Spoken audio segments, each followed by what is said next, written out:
20 objective प्रश्न पूछे जाएंगे। 20 ऑब्जेक्टिव प्रश्न पूछे जाएंगे।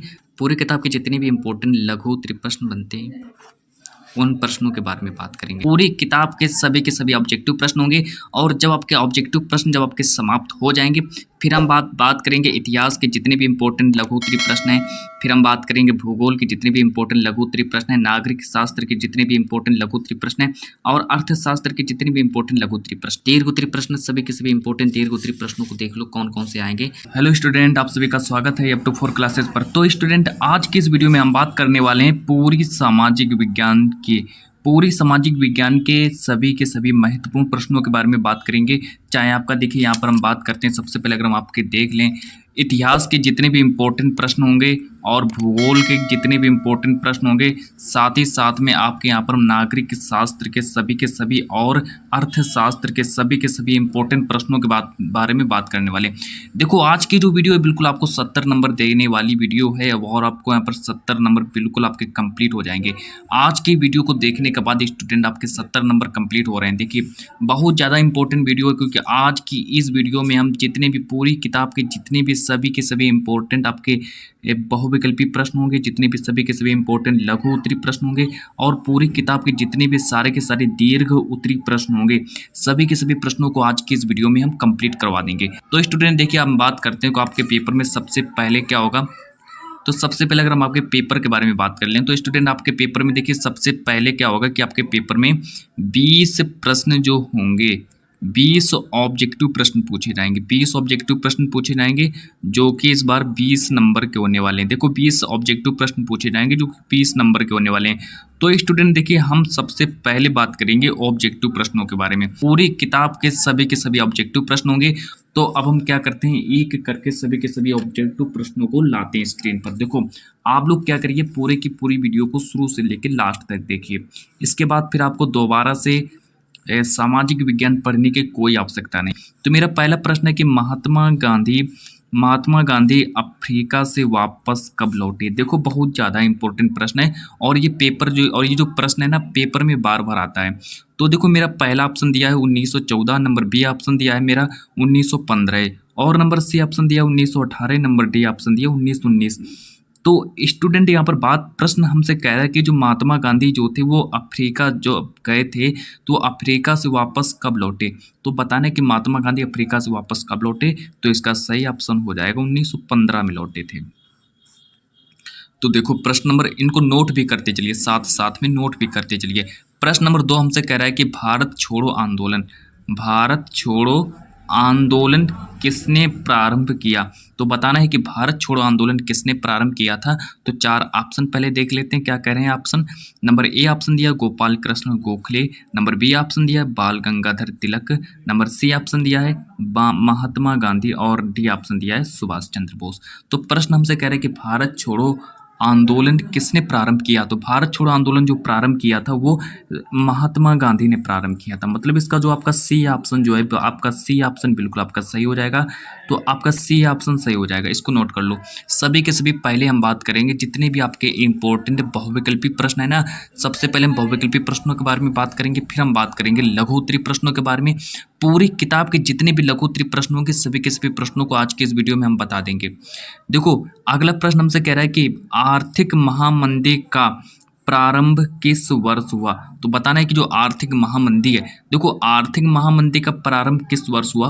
प्रश्न काफ़ी ज़्यादा इंपॉर्टेंट है और बोर्ड में हर साल आता है ना। तो देखो, पहला ऑप्शन दिया 1919, नंबर बी ऑप्शन दिया 1929 और सी ऑप्शन दिया 1924, डी ऑप्शन दिया 1934। तो बता रहे कि आर्थिक महामंदी का प्रारंभ किस वर्ष हुआ। तो अब इसका राइट आंसर क्या हो जाएगा। तो इसका राइट आंसर हो जाएगा 1929 को सही करेंगे। इसका राइट आंसर हो जाएगा 1929। अगला प्रश्न हम देख लेते हैं, प्रश्न नंबर 4 के बारे में बात करते हैं। प्रश्न नंबर 4 कह रहा है कि किस राज्य में लाल मिट्टियां पाई जाती हैं। देखो, लाल मिट्टी कहाँ पाई जाती है। जो लाल मिट्टी जो होती है, बताना है कि किस राज्य में लाल मिट्टी पाई जाती है। देखो, किस राज्य में लाल मिट्टियां पाई जाती हैं। नंबर ए ऑप्शन दिया गुजरात में पाई जाती हैं कि बी ऑप्शन दिया उड़ीसा में पाई जाती हैं, सी ऑप्शन दिया पंजाब में पाई जाती हैं कि डी ऑप्शन दिया उत्तर प्रदेश में पाई जाती हैं। तो देखो, ये प्रश्न नंबर आपका 4 है कि देखो लाल मिट्टी की अगर हम बात करें तो लाल मिट्टी जो होती है लाल मिट्टी जो होती है ये उत्तर प्रदेश में पाई जाती है। तो इसका डी ऑप्शन आपका सही हो जाएगा। तो डी ऑप्शन को सही कर लेंगे। प्रश्न नंबर 5 देखो हमसे क्या करा है। प्रश्न नंबर 5 करें कि कपास की खेती के लिए किस मिट्टी का प्रयोग करते हैं। तो कपास की जो खेती जो होती है, हमको वहाँ पर अगर हमें कपास की खेती करनी है तो हमें किस मिट्टी की आवश्यकता पड़ेगी। फाइनली ये आपका रॉन्ग प्रश्न है, तो इसके ये ऑप्शन नहीं होंगे स्टूडेंट, है ना। तो इसके ये ऑप्शन नहीं होंगे।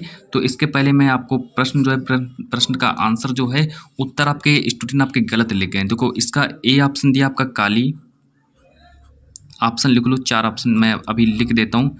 नंबर ए ऑप्शन दिया काली, नंबर बी ऑप्शन दिया पीली, और सी ऑप्शन दिया आपका, ये आपका ऑप्शन ए है, बी ऑप्शन ये, सी ऑप्शन ये, सी ऑप्शन दिया लेटराइट। प्रश्न बहुत इंपॉर्टेंट है स्टूडेंट, प्रश्न बहुत इंपॉर्टेंट है। सी ऑप्शन दिया लेटराइट, और डी ऑप्शन दिया है आपका सी लेटराइट। इनमें से कोई नहीं, इनमें से कोई नहीं, इनमें से कोई नहीं। देखो प्रश्न का उत्तर जो है मैंने यहाँ पर थोड़ा गलत लिख दिया है, लेकिन यहाँ पर लेकिन प्रश्न बहुत इंपॉर्टेंट। देखो कपास की खेती के लिए किस मिट्टी का प्रयोग करते हैं। तो कपास की खेती के लिए काली मिट्टी का प्रयोग करते हैं। देखो इसको नोट कर लो, कपास की खेती के लिए काली मिट्टी का प्रयोग करते हैं। स्टूडेंट देखो प्रश्न आपका गलत हो चुका था ये, लेकिन इसको मैंने सही कर दिया है। देखो कपास की खेती के लिए काली मिट्टी का प्रयोग करते हैं। प्रश्न नंबर 6 को देखिए क्या करा है। प्रश्न नंबर 6 हमसे कह रहा है कि मिट्टी का प्रकार नहीं है, मिट्टी का प्रकार नहीं है। देखो बहुत ज़्यादा इंपॉर्टेंट प्रश्न है। नंबर ए ऑप्शन दिए काली मिट्टी, और नंबर बी ऑप्शन दिए पीली मिट्टी, नंबर सी ऑप्शन दिए लेटराइट मिट्टी, और नंबर डी ऑप्शन दिए सीमेंट। तो अब लोग बताइए कि सीमेंट जो आपकी है, देखो सीमेंट में हम कोई खेती नहीं कर सकते हैं। अगर हम सीमेंट में मान लीजिए अगर हम स्टूडेंट कोई भी अगर हम खेती करें तो खेती नहीं हो सकती है ना, सीमेंट में हम कोई खेती नहीं कर सकते। तो इसीलिए देखो स्टूडेंट हम बात करना चाहते थे कि जो आपका सीमेंट जो है ये मिट्टी का प्रकार नहीं है। देखो मिट्टी का प्रकार सीमेंट नहीं होगा, तो ये आपका मिट्टी का प्रकार नहीं होगा, और सब ये मिट्टी के प्रकार हैं। काली मिट्टी होती है, पीली मिट्टी होती है, लेटराइट मिट्टी होती है। तो प्रश्न नंबर अगला जो हमसे कह रहा है, प्रश्न नंबर अगला देखो क्या कह रहा है। प्रश्न नंबर 7 हमसे कह रहा है कि जो चिपको आंदोलन संबंधित है। तो प्रश्न number 7 very very most important प्रश्न है। प्रश्न नंबर 7 हमसे कह रहा है कि चिपको आंदोलन संबंधित है। चिपको आंदोलन संबंधित है। नंबर ए ऑप्शन दिया है मृदा संरक्षण से, नंबर बी ऑप्शन दिया है जल संरक्षण से, नंबर सी ऑप्शन दिया है वन संरक्षण से, नंबर डी ऑप्शन दिया है वायु संरक्षण से। तो अगर हम इसके आंसर के बारे में बात करें तो इसका जो ऑप्शन नंबर जो सी ऑप्शन है, सी ऑप्शन सही हो जाएगा, वन संरक्षण। तो चिपको आंदोलन संबंधित है, चिपको आंदोलन वन संरक्षण से संबंधित है। चलो प्रश्न नंबर 8 को देख लेते हैं क्या करें। प्रश्न नंबर 8 हमसे कह रहा है कि जो सलाल बांध है, सलाल बांध किस नदी पर बना है। देखो सलाल बांध जो है किस नदी पर बना है। तो नंबर ए ऑप्शन दिया महानदी पर बना है, नंबर बी ऑप्शन दिया चिनाब नदी पर बना है, नंबर सी ऑप्शन दिया है सतलज नदी पर बना है, और डी ऑप्शन दिया कृष्णा नदी पर बना है। सभी के सभी प्रश्नों को नोट करते चलिए। तो सलाल बांध जो है आपका यहाँ पर चिनाब नदी पर बना है, तो चिनाब नदी को नोट करेंगे। चलो प्रश्न नंबर अगला देख लेते हैं, प्रश्न नंबर 9 को। प्रश्न नंबर 9 को देख लेते हैं। प्रश्न नंबर 9 हमसे कह रहे हैं कि इनमें से कौन रबी की फसल है। इनमें से कौन रबी की फसल है। तो नंबर ए ऑप्शन दिया है धान, नंबर बी ऑप्शन दिया आपका दालें, और नंबर सी ऑप्शन दिया मोटे अनाज, और नंबर डी ऑप्शन दिया कपास। देखो प्रश्न वेरी वेरी मोस्ट इंपॉर्टेंट प्रश्न है। प्रश्न में हमसे कह रहा है कि इनमें से कौन रबी की फसल है। तो रबी की फसल कौन है इसमें से बताना है आप लोगों को। तो 4 ऑप्शन पहले आप लोग ध्यानपूर्वक देख लो। देखो बहुत ज़्यादा इंपॉर्टेंट प्रश्न है, वेरी वेरी मोस्ट इंपॉर्टेंट प्रश्न है। तो प्रश्न नंबर 9 के अगर हम आंसर के बारे में बात करें तो इसका आंसर हो जाएगा दालें। देखो इसका राइट आंसर हो जाएगा दालें। तो चलो प्रश्न नंबर 10 को देखते हैं क्या कर रहा है। प्रश्न नंबर 10 कह रहा है कि कौन सी एक रेशेदार फसल है। देखो रेशेदार फसल कौन सी हो जाएगी। नंबर ए ऑप्शन दिया जूट, नंबर बी ऑप्शन दिया कॉफ़ी, नंबर सी ऑप्शन दिया जौ, और नंबर डी ऑप्शन दिया रबर। तो बताना है कि कौन सी रेशेदार फसल हो जाएगी। तो यहाँ पर देखो इसका राइट आंसर हो जाएगा आपका जूट। जूट जो है एक रेशेदार फसल है, जूट से हमें रेशा प्राप्त होता है। इस तरह से आंसर देना है। देखो हेमेटाइट, प्रश्न नंबर 11 को देखते हैं। हेमेटाइट का संबंध किस खनिज से है। हेमेटाइट का जो संबंध है किस खनिज से है। नंबर ए ऑप्शन दिया तांबा, नंबर बी ऑप्शन दिया बॉक्साइट, नंबर सी ऑप्शन दिया सोना, नंबर डी ऑप्शन दिया लौह अयस्क। तो हेमेटाइट का जो संबंध है मतलब बताना है कि किस खनिज से है। तो हेमेटाइट का संबंध जो है वो लोहा से होता है। लोहा को नोट कर लेंगे। प्रश्न नंबर 12 को देख लेते हैं क्या कह रहा है। प्रश्न नंबर 12 हमसे कह रहा है कि निम्नलिखित में से कौन सा आधारभूत उपभोग का उदाहरण है। मतलब आधारभूत उपभोग है ना, तो आधारभूत उपभोग का कौन सा उदाहरण है। तो आधारभूत उपभोग का हमें उदाहरण बताना है। देखो नंबर ए ऑप्शन दिया सूती वस्त्र, नंबर बी ऑप्शन दिया मोटर गाड़ी उपभोग, नंबर सी ऑप्शन दिया लोहा इस्पात और नंबर डी ऑप्शन दिया पेट्रो रसायन।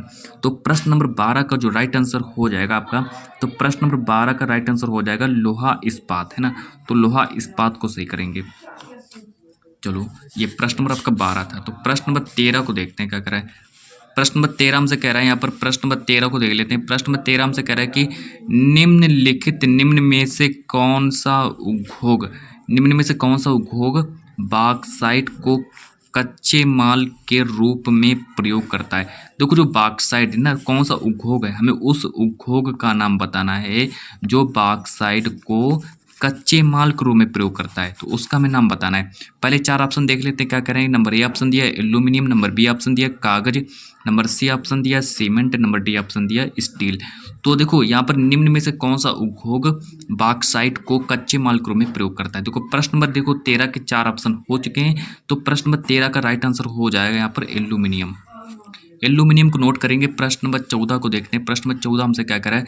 प्रश्न नंबर 14 हमसे कह रहा है कि जब एक देश में एक स्थान से दूसरे स्थान पर व्यापार किया जाता है, मान लीजिए ये मान लीजिए एक देश है, ये एक देश है ना, और इस देश में मान लीजिए हम इस देश में यहाँ से अगर हम यहाँ पर व्यापार करते हैं, यहाँ से कोई चीज़ अगर हम यहाँ पर ले जाते हैं, है ना, तो उसको हम क्या कहेंगे, उसको क्या हम कहेंगे। 4 ऑप्शन देख लो।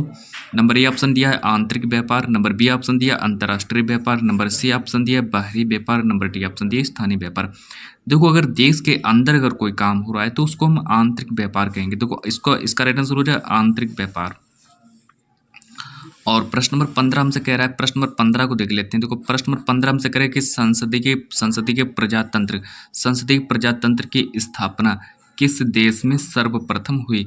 जो संसदीय प्रजातंत्र है ना, प्रजातंत्र और संसदीय प्रजातंत्र की जो स्थापना जो हुई वो बताना है कि किस देश में सर्वप्रथम हुई। देखो 4 ऑप्शन क्या दिए। नंबर ए ऑप्शन दिया इटली, नंबर बी ऑप्शन दिया फ्रांस, नंबर सी ऑप्शन दिया इंग्लैंड, नंबर डी ऑप्शन दिया जर्मनी। तो संसदीय प्रजातंत्र की स्थापना जो है वो किस देश में सर्वप्रथम हुई। प्रश्न नंबर 15 का आपका राइट आंसर हो जाएगा इंग्लैंड। और प्रश्न नंबर 16 को देख लेते हैं। प्रश्न नंबर 16 को देखते हैं क्या कह रहा है। प्रश्न नंबर 16 हमसे कह रहा है कि श्रीलंका में कौन सा बहुसंख्यक वर्ग है। तो कौन सा बहुसंख्यक वर्ग 2023 में आ चुका है। ये प्रश्न 2023 में प्रश्न पूछा जा चुका है। देखो तमिल देखो भारत में होती है, ईसाई भी देखो भारत में होती है, सिंहली आप लोग ये नया नाम सुन रहे हैं ना, लेकिन आप लोगों ने मुस्लिम नाम भी सुना है, तमिल नाम भी आप लोगों ने सुना है, लेकिन ईसाई भी आप लोगों ने नाम सुना है, लेकिन आप लोगों ने सिंहली नाम नहीं सुना। तो यही इसका राइट आंसर हो जाएगा। सी ऑप्शन इसका सही हो जाएगा, नोट कर लो। ये प्रश्न 2023 में आया हुआ है। प्रश्न नंबर 17 हमसे करें कि भारत में कुल कितने संघीय राज्य हैं। तो बताना है कि भारत में कुल कितने संघीय राज्य हैं। देखो राज्य की बात कर रहा है, मतलब संघीय राज्य पूछा गया हमसे। भारत में कुल कितने संघीय राज्य हैं, तो हमसे संघीय राज्य के बारे में पूछा गया। देखो नंबर ए ऑप्शन दिया 27, बी ऑप्शन दिया 28, नंबर सी ऑप्शन दिया 29, नंबर डी ऑप्शन दिया 30। तो इसका राइट आंसर हो जाएगा 28, है ना। तो इसका राइट आंसर हो जाएगा 28। प्रश्न नंबर अगला देख लेते हैं। प्रश्न नंबर 18 हमसे कह रहे हैं कि कौन सा संघीय सूची का विषय। देखो संघीय सूची का विषय बताना है ना।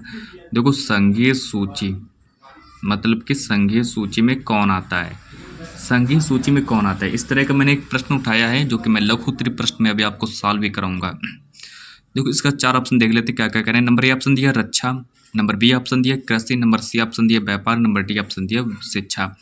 तो कौन सा संघीय सूची का विषय बताना। तो 18 प्रश्न नंबर 18 जो है, और प्रश्न नंबर 18 का नंबर ए ऑप्शन जो है आपका सही हो जाएगा, रक्षा इसका राइट आंसर हो जाएगा।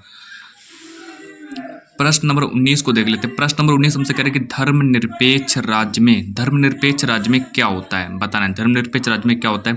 देखो नंबर ए ऑप्शन दिया धर्म का कोई स्थान नहीं है, नंबर बी ऑप्शन दिया केवल बहुसंख्यक वर्ग के धर्म को मान्यता, नंबर सी ऑप्शन दिया एक राष्ट्र एक धर्म में विश्वास, नंबर डी ऑप्शन दिया सभी धर्मों को समझना, है ना। तो अब देखो इसका राइट आंसर हो जाएगा सभी धर्मों को समझना। तो डी ऑप्शन को सही करेंगे, डी ऑप्शन को। तो सभी धर्मों को समझना। प्रश्न नंबर 20 को देख लेते हैं। प्रश्न नंबर 20 हमसे देखो क्या कह रहा है। प्रश्न नंबर 20 हमसे कह रहा है, देखो वेरी वेरी मोस्ट इंपॉर्टेंट प्रश्न है। जो प्रश्न नंबर 20 जो है बहुत ज़्यादा इंपॉर्टेंट प्रश्न है। देखो प्रश्न नंबर 20 को देख लेते हैं क्या कह रहा है।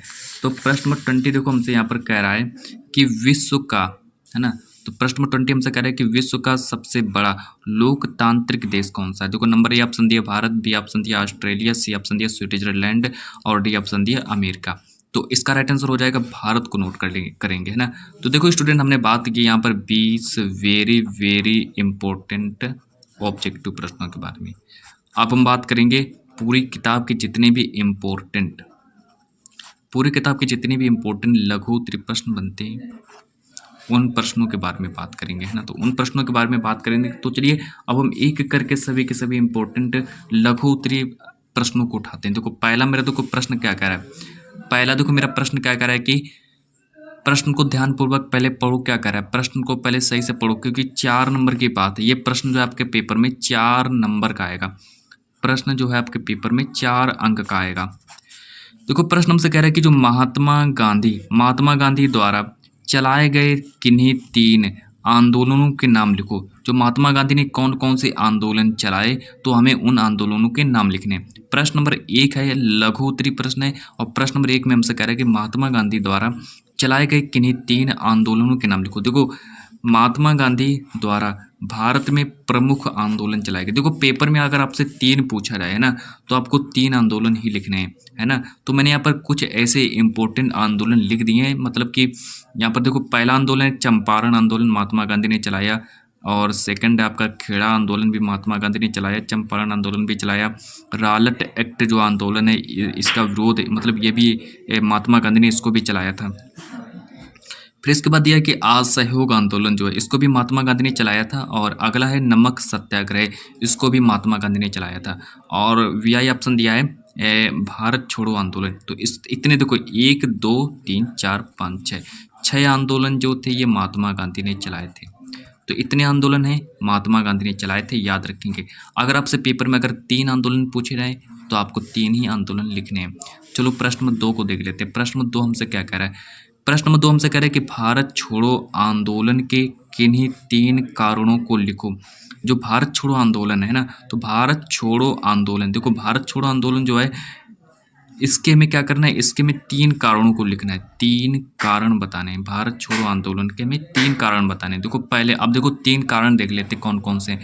देखो 3 कारण कौन कौन से जिससे भारत छोड़ो आंदोलन जो है,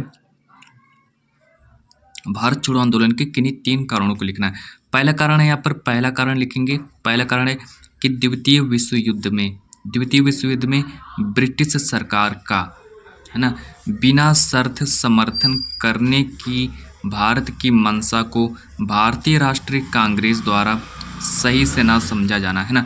तो अब देखो जब द्वितीय विश्व युद्ध जब हुआ तो उसमें क्या हुआ कि जो ब्रिटिश सरकार जो थी उसने एक शर्त का समर्थन किया। मतलब कि शर्त का, ब्रिटिश सरकार का बिना शर्त समर्थन करने की भारत की मंशा को भारतीय राष्ट्रीय कांग्रेस द्वारा सही से ना समझा जाना। चलो इसको, ये आपका नंबर 1 हुआ। नंबर 2 को देखेंगे। सेकंड जो इसका कारण है, भारतीय राष्ट्रीय कांग्रेस का जो सेकंड कारण है कि भारत छोड़ो आंदोलन का कारण क्रिप्स मिशन की समाप्ति। मतलब कि अगर क्रिप्स मिशन भी जब समाप्त हुआ तो ये भी एक इसका महत्व कारण था। चलो अगला देख लेते हैं। तीसरा कारण देख लेते हैं कि द्वितीय विश्व युद्ध के परिणाम भारतीय अर्थव्यवस्था की स्थिति खराब हो गई थी। मतलब भारत की जो अर्थव्यवस्था जो थी वो खराब हो गई थी। ये भी एक कारण है भारत छोड़ो आंदोलन का, ये भी एक महत्व कारण था। तो चलो अगला हम बात कर लेते हैं। प्रश्न नंबर जो मेरा अगला है, प्रश्न नंबर 3 के बारे में बात करते हैं। प्रश्न नंबर 3 देखो बहुत ज़्यादा इंपॉर्टेंट है। पूरी किताब के सभी इंपॉर्टेंट प्रश्न आपको बता रहा हूँ। देखो प्रश्न 3 हमसे करें कि प्राकृतिक संसाधन की कोई 3 विशेषताएं लिखो। तो प्राकृतिक संसाधन की कोई 3 विशेषता लिखने। अब देखो ऐसे संसाधन जो उपयोग करने के लिए प्रकृति से प्राप्त होते हैं, मतलब जो संसाधन हमको प्रकृति से प्राप्त होते हैं उनको हम कहते हैं प्राकृतिक संसाधन, है ना। जो संसाधन हमको प्रकृति से प्राप्त होते हैं, प्राकृतिक मतलब ऊपर से जो हमको संसाधन प्राप्त होते हैं उनको प्राकृतिक संसाधन कहलाते हैं। जैसे मान लीजिए हमको देखो वायु है, वायु हमको ऊपर से प्राप्त होता है, वायु हमको प्राकृतिक होगा। पानी हो गया, मृदा हो गया, भूमि हो गया, वन हो गया, खनिज हो गया, आदि, ये सब कैसे, ये सब प्राकृतिक संसाधन, ये सब कैसे होते हैं, ये सब प्राकृतिक संसाधन होते हैं। इस तरीके से आप लोग याद रखेंगे। देखो और आगे बात कर लेते हैं कि और आगे बात करते हैं कि प्राकृतिक संसाधनों की विशेषताएं। देखो प्राकृतिक संसाधनों की विशेषताएं भी आपको बता रहे हैं, क्योंकि प्रश्न में आपसे पूछा गया कि इसकी कोई 3 विशेषताओं को बताना है। तो देखो कोई 3 इसकी विशेषताएं बतानी है। चलो इसकी 3 विशेषताओं को भी देख लेते हैं। देखो अब पहले हम ये देख लेते हैं, पहली देखो विशेषता क्या है। पहली देखो विशेषता है कि प्राकृतिक संसाधन प्रकृति की तरफ से मनुष्य के लिए उपहार के समान होते हैं। जो प्राकृतिक संसाधन जो होते हैं वो मनुष्य को एक उपहार के रूप में प्राप्त होते हैं। देखो यह 2 रूपों में पाए जाते हैं, ये जो होते हैं ये 2 रूपों में पाए जाते हैं। पहला है कि असमाप्त होने वाले प्राकृतिक संसाधन, ऐसे प्राकृतिक संसाधन जो मतलब समाप्त नहीं होते हैं, जैसे देखो जल है, वायु है और ऊर्जा है, ये देखो ये समाप्त नहीं होता है, तो इसको हम असमाप्त, इसी तरीके से आपको पेपर में लिखना है जिस तरीके से मैंने लिखा है ना। अब देखो बी ऑप्शन क्या कह रहा है, देखो समाप्त होने वाले प्राकृतिक संसाधन, जैसे कोयला है, कोयला को देखो, कोयला को हम एक बार यूज करके उसको हम समाप्त कर सकते हैं ना, खनिज को भी हम समाप्त कर सकते हैं। लेकिन अब देखो जल है, जल को हम समाप्त नहीं कर सकते, वायु को भी नहीं कर सकते ना, तो ऊर्जा, सौर ऊर्जा भी हो गई, इसको भी नहीं समाप्त कर सकते। तो ये आपका हो गया असमाप्त होने वाले प्राकृतिक संसाधन। और अगला देखो मेरा थर्ड ऑप्शन, सेकंड देखो क्या कह रहा है कि प्राकृतिक संसाधन स्वयं निष्क्रिय होते हैं। प्राकृतिक संसाधन जो होते हैं वो कैसे होते हैं, प्राकृतिक संसाधन निष्क्रिय होते हैं तथा इनका उपयोग मानव श्रम के माध्यम से ही संभव है। जो प्राकृतिक संसाधन जो होते हैं वो कैसे होते हैं, वो निष्क्रिय होते हैं, वो निष्क्रिय होते हैं और इनका जो उपयोग जो होता है वो मानव श्रम के माध्यम से किया जाता है। अगला देख लेते हैं, अगला थर्ड नंबर देख लेते हैं कि प्राकृतिक संसाधन मानव के लिए निःशुल्क हैं। मतलब जो प्राकृतिक संसाधन जो होते हैं वो मानव के लिए कैसे होते हैं, मानव के लिए निःशुल्क होते हैं। अर्थात मानव इनके लिए प्रकृति को कुछ नहीं देता, मतलब मानव जो होता है इनको प्रकृति के लिए कुछ नहीं देता है, और ये जो प्राप्त होते हैं, जो प्राकृतिक संसाधन जो होते हैं मनुष्य को निःशुल्क प्राप्त होते हैं ना। तो इस तरीके से आप लोगों को भी उत्तर लिखना है। प्रश्न नंबर 4 को देख लेते हैं। प्रश्न नंबर 4 देखो हमसे क्या करें, प्रश्न नंबर 4 करें कि भारत में केंद्र और राज्यों के बीच सत्ता के बंटवारे में किन्हीं 3 विशेषताओं का वर्णन करूं। चलो तो किन्हीं 3 विशेषताओं का वर्णन करते हैं। देखो उत्तर में क्या लिखना है कि भारत के संविधान में केंद्र और राज्य सरकारों के मध्य विधायी अधिकारों का विभाजन 3 सूचियों में किया गया है ना, जिनका विवरण इस प्रकार है। मतलब 3 ऐसी सूचियां हैं, 3 सूचियां जो मैंने अभी आपको समझाएंगे आगे। देखो 3 सूचियां कौन कौन सी हैं, तो पहले 3 सूचियों को देख लो। पहली सूची है संघ सूची, तो प्रश्न पहली सूची है संघ सूची, मतलब 3 सूचियां हैं जो कि इस तरीके से आप लोगों को प्रश्न को उत्तर लिखना है। इसमें देखो प्रतिरक्षा, विदेश, बैंकिंग, संचार, है ना, मुद्रा आदि विषय आते हैं, है ना। देखो संघ सूची में कौन कौन से विषय आते हैं, तो संघ सूची में आपका प्रतिरक्षा आ जाएगा, विदेश आ जाएगा, बैंकिंग आ जाएगा, संचार आ जाएगा और मुद्रा आ जाएगी। आदि विषय कौन से, तो आदि विषय संघ सूची में आते हैं। इन पर केंद्र सरकार कानून बनाती है। चलो अगला देख लेते हैं, सेकंड नंबर देख लेते हैं यहाँ पर राज्य सूची में बात करते हैं। अब राज्य सूची में क्या आता है, राज्य सूची में आपका पुलिस आ जाएगा, व्यापार आ जाएगा, कृषि आ जाएगा, सिंचाई और जैसे विषय आते हैं, है ना। तो इतने विषय का, इसमें इतने विषय जो होते हैं राज्य सूची में आते हैं। इन पर कानून बनाने का अधिकार राज्य सरकार को होता है। राज्य सूची पर कानून बनाने का अधिकार जो होता है वो राज्य सरकार को होता है। चलो अगला देख लेते हैं समवर्ती सूची। समवर्ती सूची के बारे में बात करते हैं। इसमें देखो समवर्ती सूची में आपका शिक्षा आ जाएगा, वन आ जाएगा और आदि विषय आते हैं। इस पर जो कानून बनाने का जो अधिकार होता है वो केंद्र तथा राज्य दोनों का होता है। तो ये आपका प्रश्न नंबर 4 था, है ना। तो प्रश्न नंबर 4 में हमसे पूछा गया था कि भारत में केंद्र और राज्यों के बीच सत्ता के बंटवारे में किन्हीं 3 विशेषताओं का वर्णन करो। 2024 में प्रश्न जरूर आएगा, इसको नोट कर लो सही से। चलो और आगे बात करते हैं। देखो अब हम बात करेंगे दीर्घ उत्तरी प्रश्नों के बारे में। अब हम बात करेंगे दीर्घ उत्तरी प्रश्नों के बारे में, जो कि पेपर में इस बार 6 नंबर के आते हैं प्रश्न। दीर्घ उत्तरी प्रश्न सभी के सभी इंपॉर्टेंट दीर्घ उत्तरी प्रश्नों को देख लो कौन कौन से आएंगे, तो आप लोग नोट करते चलिए सभी के सभी इंपॉर्टेंट दीर्घ उत्तरी प्रश्नों को। तो मेरा पहला प्रश्न है यहाँ पर कि इटली के एकीकरण की प्रक्रिया को संक्षेप में लिखो। वेरी वेरी इंपॉर्टेंट है ना, तो वेरी वेरी इंपॉर्टेंट है कि इटली के एकीकरण की प्रक्रिया को संक्षेप में लिखो। ये प्रश्न नंबर 1 है। प्रश्न नंबर 2 को देख लेते हैं क्या कह रहा है। प्रश्न नंबर 2 हमसे कह रहा है कि जर्मन एकीकरण की प्रक्रिया के बारे में एक संक्षिप्त लेख लिखो। जो जर्मन की जो एकीकरण की जो प्रक्रिया है उसके बारे में एक संक्षिप्त लेख लिखना है ना। तो सभी के सभी इंपॉर्टेंट प्रश्न मैं आपको बता रहा हूँ, चाहे आपका देखो अर्थशास्त्र हो गया, नागरिक शास्त्र हो गया, इतिहास, मतलब हर सबसे मैंने लिया है ना, हर सब तरह से मैंने इंपॉर्टेंट प्रश्न लिए। देखो अगला प्रश्न नंबर 3 हमसे देखो क्या कह रहा है कि यूरोप में राष्ट्रवाद के विकास में सांस्कृतिक के योगदान को दर्शाने के लिए कोई 3 उदाहरण दो। मतलब यूरोप में राष्ट्रवाद के विकास में संस्कृति के योगदान को दर्शाने के लिए हमको कोई 3 उदाहरण देने। चलो प्रश्न नंबर 4 को देख लेते हैं। प्रश्न नंबर 4 हमसे कह रहा है कि किन्हीं दो देशों पर ध्यान केंद्रित करते हुए बताएं कि 19वीं सदी में राष्ट्र किस प्रकार विकसित हुए, है ना।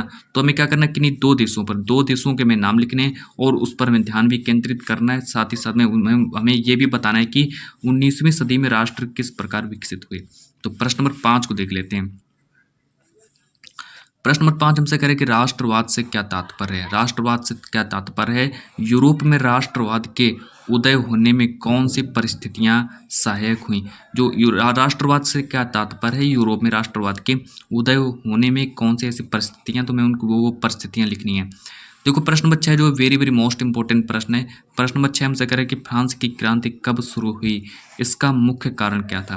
जो फ्रांस की जो क्रांति जो थी, फ्रांस की क्रांति कब शुरू हुई और इसका क्या मुख्य कारण क्या था, तो ये बताना है। प्रश्न नंबर 7 हमसे कह रहा है कि यूरोप में राष्ट्रवाद के उदय में जर्मनी एवं इटली के एकीकरण का योगदान बताना है। देखो प्रश्न नंबर सभी के सभी इंपॉर्टेंट प्रश्न आपको मैं बता रहा हूँ।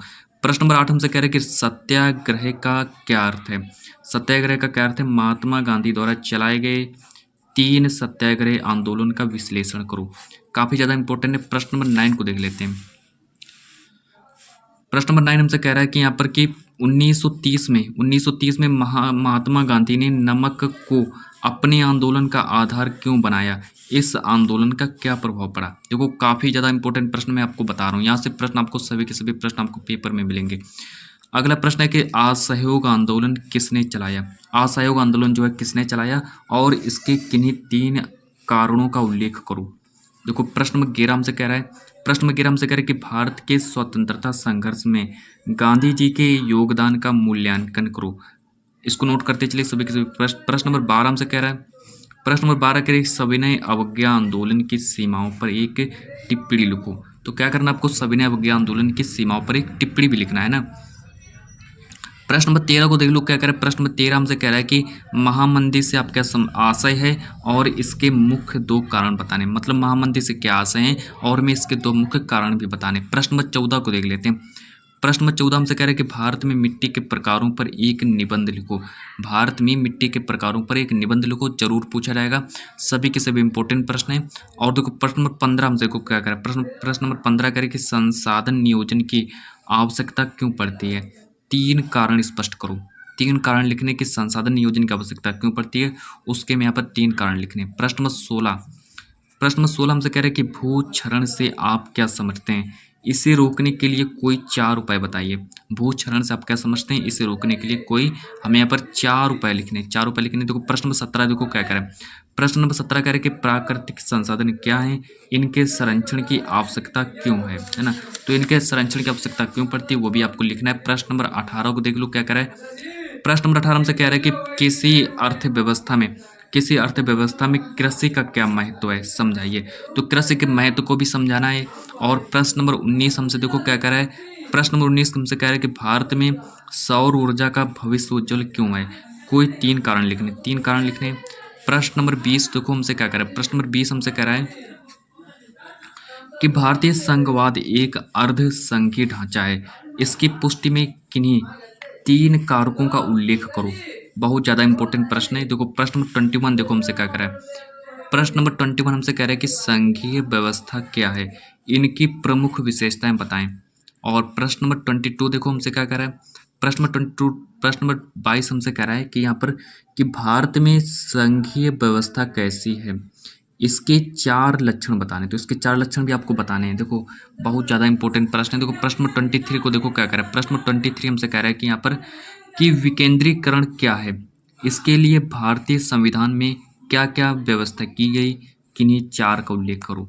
प्रश्न नंबर 24 को देख लेते हैं कि राजनीति में जाति किस प्रकार अनेक रूप ले लेती है, उदाहरण सहित व्याख्या करो।